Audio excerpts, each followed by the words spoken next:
It's main event time in the Pontiac Silverdome. Number 52 is the hometown hero here, Jeff Curry. We've got several of those in both the 250 and the 125 class, which you're about to see in action. The youngsters, the stars of tomorrow, the kids who are battling for the Eastern Region Championship of the 125 division in Supercross. And Curry, with a third-place finish last night, drew huge cheers from the Michigan fans. But alongside number 16 is probably the guy we ought to be looking at, because he is celebrating the championship here today. Yeah, he wrapped it up, that Eastern Regional Championship title in the first round of the Pontiac doubleheader. Curry coming from a ways off the pace to finish third. We'll watch the highlights here again today. We'll see another good ride from Curry, who I might point out is the only Michigan rider in this 125 main event. The launch as Doug Henry, the newly crowned champion, gets away with a less than brilliant start. Out to the lead goes number 49, and that is Jeff DeMent, a young Texan, counterpart, if you will, of Ezra Lusk, who hasn't had Ezra's success here this year. Ezra, a strong runner up front, was injured last evening. Number 46 there to challenge is Barry Karsten. And some surprises here, some names we haven't seen, and some faces we haven't talked about. Yeah, one surprise, well, it's no surprise. Doug Henry, who did not get the good start, as you pointed out, is already up to the number 3 position as he makes his way around this tough Pontiac racetrack.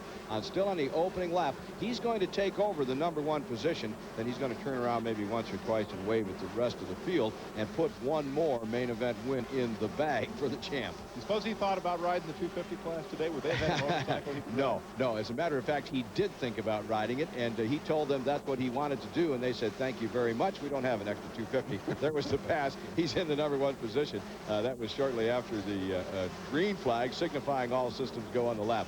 Back to that Doug Henry thing. He said, yes, I want to ride. I'm looking forward to it. I'm chomping at the bit. And Dave Arnold, the team manager for Honda, said, sorry about that, son. Stay on your 125. Yeah, you'll get your chance soon enough. And so he says, fine, I'll go out and just win the race again. And ahead of a huge battle. Look at this. We've got all kinds of competition. Number 54 is Mike Brown. 52, the man everybody was cheering for, Jeff Curry, had to pass an awful lot of people to get himself into contention here this evening. Suffered the bad start for the second night in a row. Curry works his way around Todd Bennick right there. And Jeff doesn't have quite the support that some of the guys up front do. Now, he does a lot of this on his own. He gets a little bit of help from this guy from that dealership, the gas station down the road, kicks in a few bucks.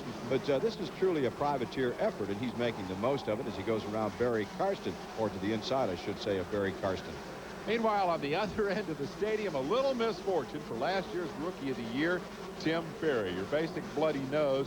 My theory is he probably just got too much altitude off one of the triples and bloodied his nose. Actually, he crashed, but he was okay. Jeff DeMent, youngster out of Texas, teenager. He and Lusk were both talked about as they were coming up through the mini bike ranks as kids who would battle each other once they got to the top. But as we said, DeMent has had a few more dues, apparently, to pay this year. Well, here comes Jeff Curry on the rear wheel of Mike Brown. Earlier, Jeff Curry talked about last night. I felt great out there. I just suffered a poor start, and I had a little mess-ups on some of the triples and stuff, but I overcame it and caught up to second, but I just needed another lap. Last night, he needed one more lap. Tonight, he needed about another 100 yards. Curry gets himself into the middle of another. There he goes. Race. Now he just bounced by, flew by in that downhill section. Mike Brown to take over the number 3 position, and that sets up this last lap heroics. Meanwhile, out front, you know who that is. That's our newly crowned regional champ, Doug Henry. Henry wins again. The race is for second. It's the Texan Jeff DeMent against the Michigander on the charge, Jeff Curry.